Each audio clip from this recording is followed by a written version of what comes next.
Astrology ऋषियों द्वारा बताई गई एक बहुत ही इंटरेस्टिंग, यूज़फुल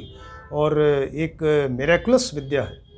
तो अभी जो फिफ्थ हाउस से रिलेटेड सब्जेक्ट चल रहा है, पंचम हाउस, कुंडली का जो पंचम हाउस है, इससे रिलेटेड चीज़ें आपको बता रहे हैं।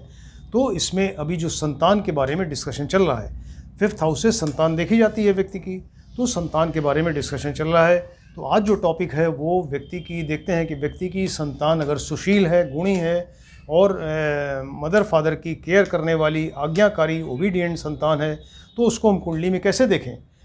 तो आपने देखा होगा कि कुछ व्यक्तियों की संतान जो है बड़ी गुणी, सुशील और ओबीडियंट होती है, तो वो उनका लक ऐसा है कि उनको ऐसी संतान मिलती है। तो वो चीज़ देखने के लिए हम कुंडली में किस तरह से देखें कि इस व्यक्ति, क्योंकि आप व्यक्ति को नहीं जानते, आपको सिर्फ कुंडली दी गई है, आप बताइए कि ये कुंडली जो है इसमें उसको ये इस तरह की संतान मिल रही है या नहीं मिल रही है। तो ये अगर व्यक्ति की कुंडली में सुशील, गुणी और आज्ञाकारी, ओबीडियंट संतान है, तो उसको देखने के लिए एक तो आप देखिए कुंडली का पंचम हाउस, फिफ्थ हाउस, और इसके अलावा फिफ्थ में कौन सी राशि है और फिफ्थ का लॉर्ड यानी स्वामी कौन सा ग्रह है और वो कहाँ बैठा है कुंडली में, उसकी स्ट्रेंथ कितनी है, वो उसका प्लेसमेंट कहाँ पर है, केंद्र में है, त्रिकोण में है, 3, 6, 8, 12 में कहाँ पर है, उस पर डिपेंड करेगा। और इसके अलावा बृहस्पति जो संतान के कारक हैं, तो इनको देखना ज़रूरी है। और सूर्य जो पिता के कारक हैं, तो उसको भी देखना ज़रूरी है। और ये सारी चीज़ें आप कुंडली में, जन्म कुंडली में देखिए यानी D1 में, और इसके अलावा नवमांश वर कुंडली यानी D9 में, और सप्तमांश वर कुंडली D7 में भी देखिए। और ये सारी चीज़ें आप पिता और पुत्र दोनों की कुंडलियों में स्टडी करें, तब ये आपको पता चलेगा डिटेल में कि व्यक्ति की संतान किस तरह से है। अगर वो सुशील, गुणी, आज्ञाकारी है, तो ये सारी डिटेल्स आपको इस तरह से मिलेंगी पूरा डिटेल स्टडी करने के बाद। तो इससे रिलेटेड बहुत सारे योग बताए हैं ऋषियों ने, तो उसमें कुछ इंपॉर्टेंट योग आपको बताते हैं कि व्यक्ति लग्नेश, लग्नेश का मतलब व्यक्ति स्वयं, लग्न का लॉर्ड यानी व्यक्ति जिसकी कुंडली है, तो लग्नेश और पंचमेश, पंचम का मतलब संतान, लग्न माने व्यक्ति, पंचम माने संतान, तो लग्न का लॉर्ड और पंचम का लॉर्ड यानी लग्नेश और पंचमेश में राशि परिवर्तन हो जाए, एक दूसरे की राशि में बैठ जाए। लग्नेश यहाँ पंचम में बैठ जाए, पंचमेश लग्न में बैठ जाए, इस तरह से स्थान परिवर्तन हो गया। या दृष्टि परिवर्तन हो जाए, आमने सामने बैठ जाए और एक दूसरे को पूर्ण दृष्टि से देख रहे हों, या कहीं कुंडली में किसी अच्छी जगह, लग्न में या पंचम में या केंद्र त्रिकोण में कहीं पे वो साथ साथ बैठ जाएं दोनों, तो उनमें आपस में रिलेशन होगा या अच्छा रिलेशन होगा। और उसकी, ऐसे व्यक्ति की कुंडली जो है, फिर उसकी कुंडली में उसकी संतान जो होगी सुशील, गुणी और आज्ञाकारी, ओबीडियंट होगी और मदर फादर की केयर करने वाली होगी, राइट। तो ये सारी चीज़ें आप D1 आपको बताया, D1 में भी देखें, D9 में और D7 तीनों कुंडलियों में देखिए आप इसको। इसके अलावा और भी योग हैं, लग्नेश और पंचमेश इस तरह से बैठे हैं कुंडली में कि आपस में केंद्र या त्रिकोण में हो, यानी आपस में उनका डिस्टेंस जो है, केंद्र का मतलब 1, 4, 1, 4, 7, 10, त्रिकोण मतलब 1, 5, 9, तो इतने डिस्टेंस के ऊपर बैठे हों दोनों, और लग्नेश और पंचमेश, तब व्यक्ति की संतान इस तरह से सुशील, गुणी और आज्ञाकारी ऐसी संतान होगी। मान लीजिए कि पिता की कुंडली है, पिता की कुंडली अगर आप देखें तो उसमें लग्नेश, जो पिता की कुंडली का लग्नेश मतलब पिता स्वयं, तो पिता की कुंडली में लग्नेश जो है उसकी स्ट्रेंथ जो है उसके पुत्र यानी पंचम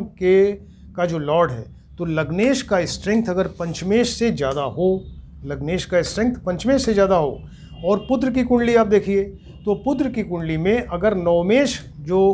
पुत्र की कुंडली का नवमेश मतलब उसके फादर, तो नवमेश का स्ट्रेंथ जो है वो अगर लग्नेश यानी पुत्र स्वयं, तो नवमेश का स्ट्रेंथ लग्नेश से ज़्यादा होगा, तो ऐसी संतान जो होगी फिर वो पुत्र या संतान अपने फादर मदर की केयर करेंगे और बहुत ही सुशील, गुणी और एक प्रतिभावान संतान होगी और ओबीडियंट संतान होगी, राइट। फिर से बताते हैं कि पिता की कुंडली में अगर लग्नेश का बल, लग्नेश यानी पिता स्वयं, लग्नेश का बल पंचमेश से ज़्यादा हो, या पुत्र की कुंडली में नवमेश का बल अगर लग्नेश से ज़्यादा होगा, तो ऐसा पुत्र फिर बहुत ही ओबीडियंट और मदर फादर की केयर करने वाला होगा, राइट।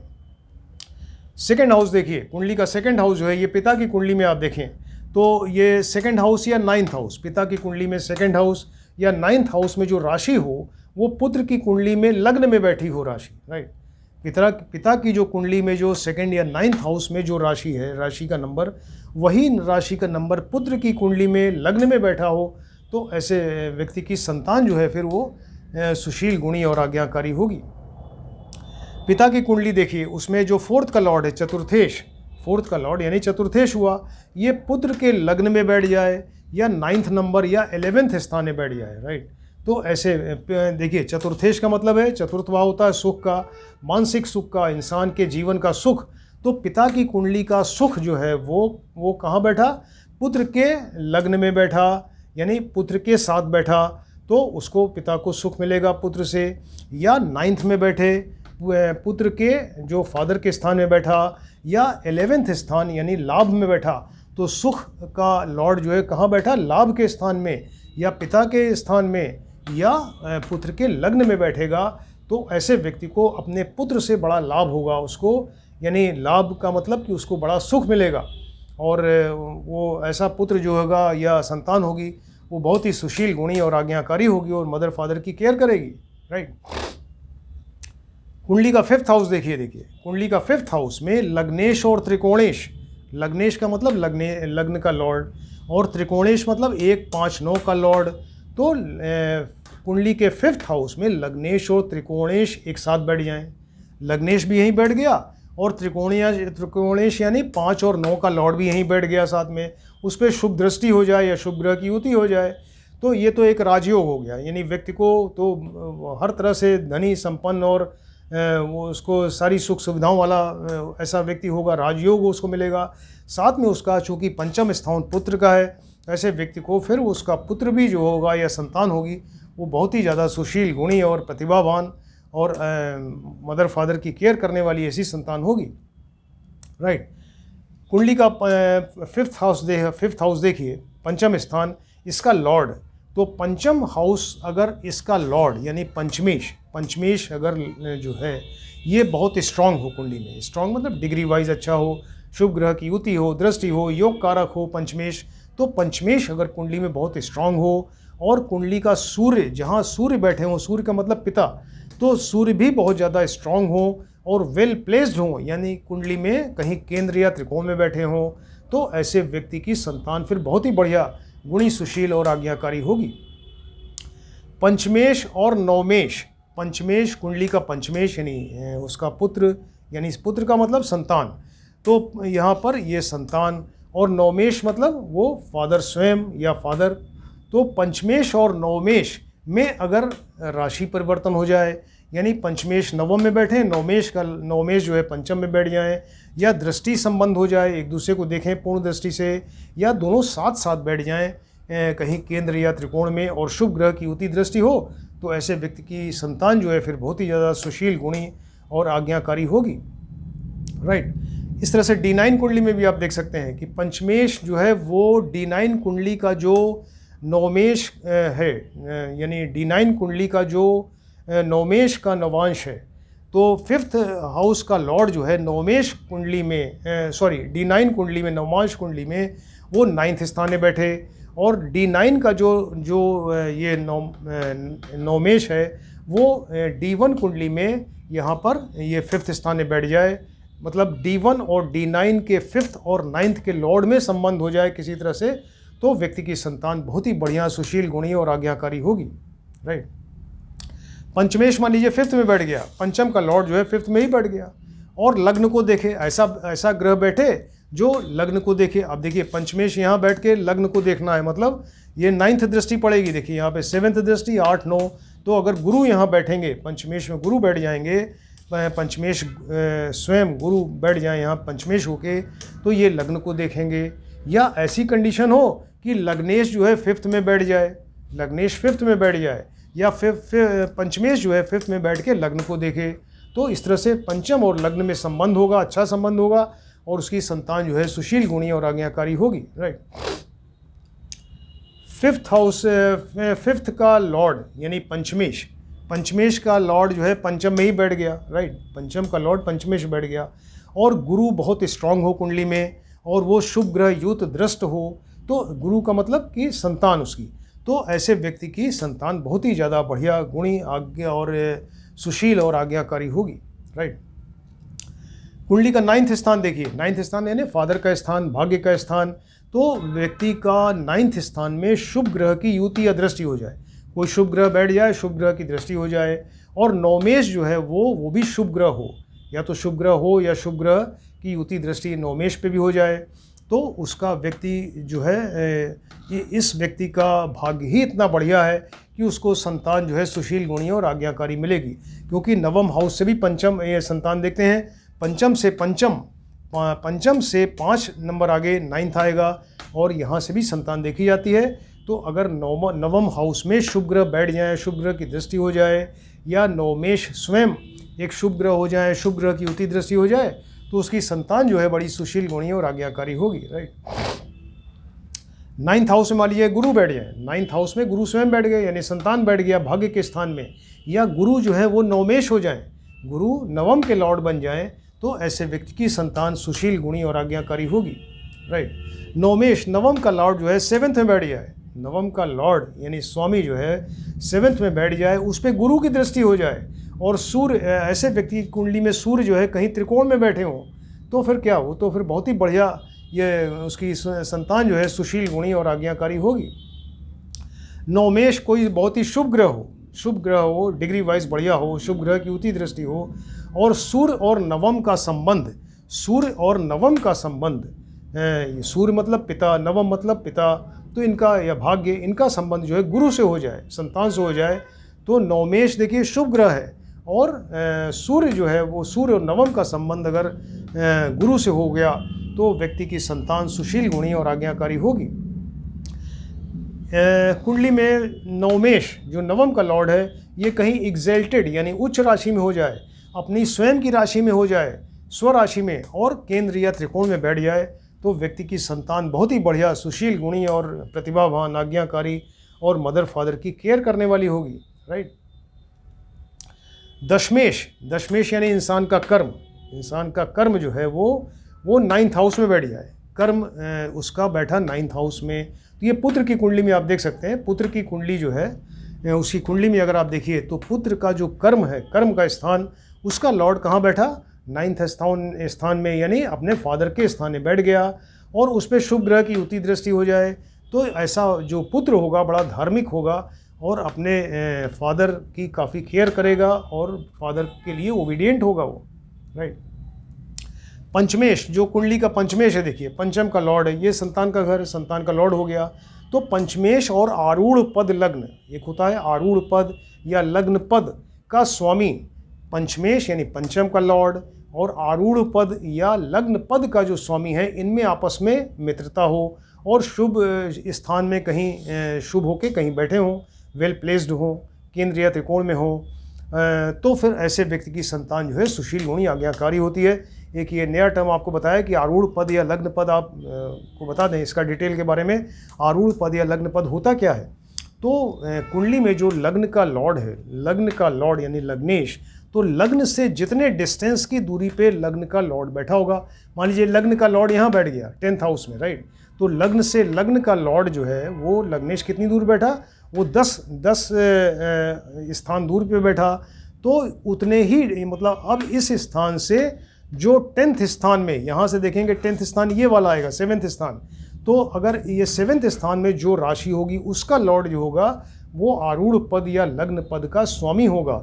तो लग्न से लग्नेश यहाँ बैठा, लग्नेश से 10th स्थान देखा, तो वही सेम डिस्टेंस लग्नेश से ये आरूढ़ पद हुआ या लग्न पद हुआ, और यहाँ जो राशि है उसका लॉर्ड जो होगा वो आरूढ़ पद या लग्न पद का स्वामी होगा। तो लग्नेश और आरूढ़ पद के स्वामी के बीच में अगर परस्पर मित्रता है और दोनों वेल प्लेस्ड हैं कुंडली में और स्ट्रांग है, तो ऐसे व्यक्ति की जो संतान होगी बहुत ही ज़्यादा सुशील, गुणी और आज्ञाकारी होगी, राइट। ऐसे बहुत सारे योग ऋषियों ने बताए हैं। एक D7 कुंडली में भी आप अगर आप देखें तो सप्तमांश वर्ग कुंडली में है, अगर व्यक्ति का जन्म यानी जिस व्यक्ति की कुंडली आप देख रहे हैं तो उसका D7 भी देखिए, सप्तमांश वर्ग कुंडली देखिए, तो अगर उस व्यक्ति का जन्म जो है वो क्षीर सप्तमांश में हुआ, बहुत सारे सप्तमांश होते हैं जो पराशर ऋषि ने बताए हैं, तो क्षीर सप्तमांश में अगर उसका जन्म हो, तो क्षीर सप्तमांश में जन्म हो, इसका मतलब क्या हुआ, इसका मतलब ये हुआ कि सप्तमांश वर्ग कुंडली के लग्न में अगर क्षीर सप्तमांश हो, क्षीर सप्तमांश क्या होता है? क्षीर सप्तमांश होता है अगर यहाँ विषम राशि हो 1, 3, 5, 7, 9, 11, तो विषम राशि का सेकंड सप्तमांश, और अगर सम राशि हो तो सम यानी 2, 4, 6, 8, 10, 12, तो सम राशि अगर बैठी होगी तो उसका सिक्स्थ सप्तमांश यानी छठा सप्तमांश जो होता है वो क्षीर सप्तमांश होता है। इसको फिर से बताते हैं कि D7 इसी व्यक्ति की आपने सप्तमांश वर्ग कुंडली देखी। सप्तमांश वर्ग कुंडली में आप देख रहे हैं कि व्यक्ति का जन्म जो है वो क्षीर सप्तमांश में हुआ। क्षीर उसको कहते हैं सप्तमांश। क्षीर सप्तमांश कहने का मतलब ये है कि व्यक्ति का जो D7 कुंडली है उसके लग्न में अगर विषम राशि है तो उसमें दूसरा सप्तमांश, सेकंड सप्तमांश, और अगर सम राशि है तो उसका छठा सप्तमांश जो होता है क्षीर सप्तमांश होता है। और क्षीर का मतलब क्या है? क्षीर का मतलब है कि दूध या दूध से बना हुआ पंचामृत। तो पंचामृत जो है के समान ऐसी संतान होगी। इसका मतलब कि संतान बड़ी बहुत ही ज़्यादा गुणी और सुशील, और इसके अलावा मन को प्रसन्न करने वाली, और उसको पंचामृत जैसे पीने के बाद मन एकदम खुश और आनंदित हो जाता है, मन प्रसन्न होता है, उस तरह की संतान इस व्यक्ति की होगी। और मदर फादर की केयर करेगी और बहुत ही ज़्यादा ओबीडियंट संतान होगी अगर व्यक्ति का जन्म क्षीर सप्तमांश में हो रहा है, राइट। और D7 देखते हैं। मान लीजिए D7 कुंडली में व्यक्ति का जन्म जो है वो घृत, घृत का मतलब होता है घी, घी संतान सप्तमांश में हुआ। तो घृत यानी घी आप देखते हैं कि वो पूजा पाठ में इस्तेमाल होता है, हवन के समय यूज़ होता है, देवताओं को प्रसन्न करने के लिए, उनको आहुति देने के लिए होता है। तो वो वैसा जो घी है अगर उस घृत सप्तमांश में वर्ग का में जन्म हो कम हो, मतलब क्या हुआ कि व्यक्ति का जो D7 सप्तमांश वर्ग कुंडली है उसके लग्न में अगर विषम राशि में फोर्थ सप्तमांश हो या सम राशि में भी फोर्थ सप्तमांश हो, दोनों में सेम है, 4 चौथा सप्तमांश अगर होगा तो वो घृत या घी सप्तमांश कहलाएगा। और फिर ऐसे व्यक्ति की संतान बहुत ही ज़्यादा रिलीजियस, क्योंकि ये घी जो है वो रिलीजन पर्पस से यूज़ होता है पूजा पाठ में, तो व्यक्ति की संतान बहुत ही ज़्यादा रिलीजियस माइंडेड और मदर फादर की बहुत ही ज़्यादा ओबीडियंट और केयर करने वाली, बहुत ही सुशील और मृदुभाषी ऐसी होगी संतान, राइट। और देखते हैं, मान लीजिए D7 सप्तमांश वर्ग कुंडली के अगर व्यक्ति का जन्म जो है वो इक्षु सप्तमांश में हुआ। इक्षु को कहते हैं गन्ना, शुगर केन। तो गन्ना जिस तरह से मीठा होता है उसमें स्ट्रेंथ होती है, आप जल्दी उसको मोड़ नहीं सकते। तो गन्ना जो है वो स्वाद में काफ़ी मीठा होता है, मन खुश हो जाए उसको पीने के बाद, प्रसन्न हो जाए, तो इस तरह की संतान पैदा होती है। तो वो इक्षु सप्तमांश होता क्या है? तो अगर व्यक्ति के D7 कुंडली के लग्न में अगर विषम राशि है तो उसमें 5वां सप्तमांश, या अगर सम राशि है तो तीसरा सप्तमांश, विषम राशि में 5th और सम राशि में 3rd सप्तमांश होता है वो इक्षु सप्तमांश होता है। तो ऐसे सप्तमांश में अगर व्यक्ति ने जन्म लिया तो ऐसे व्यक्ति की संतान जो है वो यानी शुगर केन की तरह इतनी ज़्यादा मृदुभाषी, बहुत ही मीठा बोलने वाली और बहुत ही मन को प्रसन्न करने वाली, और इसके अलावा बहुत ही ज़्यादा सुशील, गुणी और आज्ञाकारी होगी, राइट। D7 कुंडली में मान लीजिए कि वो लग्न में जो है वो अगर शुद्ध जल सप्तमांश आ जाए, यानी व्यक्ति का जन्म जो है वो शुद्ध जल सप्तमांश में हुआ। तो शुद्ध जल सप्तमांश का मतलब ये हुआ कि अगर D7 कुंडली में, सप्तमांश वर्ग कुंडली में लग्न में अगर विषम राशि है तो उसमें 7th सप्तमांश, और सम राशि है तो पहला फर्स्ट सप्तमांश जो होगा वो शुद्ध जल सप्तमांश होगा, राइट। तो व्यक्ति का जन्म अगर D7 कुंडली में आप देखें तो उसका अगर विषम राशि है उसके D7 कुंडली में के लग्न में अगर 7th सप्तमांश हो या सम राशि में अगर फर्स्ट सप्तमांश होगा तो उसको कहेंगे शुद्ध जल सप्तमांश। तो जिस तरह से शुद्ध जल सप्तमांश, शुद्ध जल जो होता है वो एक बहुत ही